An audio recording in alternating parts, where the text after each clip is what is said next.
សូមស្វាគមន៍មកកាន់ Channel ប្រភពឆ្នោតយួនរបស់ Admin ថ្ងៃនេះ Admin មានលេខតម្រុយល្អៗរបស់ឆ្នោតយួនសម្រាប់ចែកជូនពុកម៉ែបងប្អូននៅថ្ងៃទី01 ខែ 12 ឆ្នាំ 2025 នេះដូចនេះ Admin មិនចង់ឲ្យចំណាយពេលវេលារបស់ពុកម៉ែបងប្អូនយូរតោះយើងមកតាមដានលេខតម្រុយរបស់យើងទាំងអស់គ្នាសម្រាប់លេខតម្រុយ2លេខមានលេខ72លេខ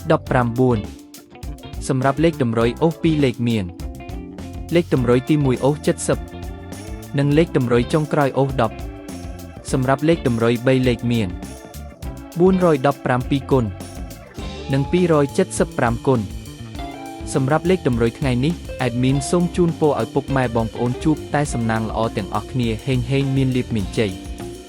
ជាចុងក្រោយសូមកុំភ្លេចជួយចុច Subscribe និង Comment ហើយដាក់សញ្ញារូបកណ្ដឹងដើម្បីជួយផ្ដល់កម្លាំងចិត្តមកកាន់ Admin ជាពិសេសងាយស្រួលតាមដានវីដេអូថ្មីនិងលេខតម្រុយល្អៗជាប្រចាំថ្ងៃជាមួយ Admin សូមគោរពលាពុកម៉ែបងប្អូនពីខ្ញុំបាទ Admin ប្រភពឆ្នោតយួនសំណាងល្អទាំងអស់គ្នាសូមអរគុណ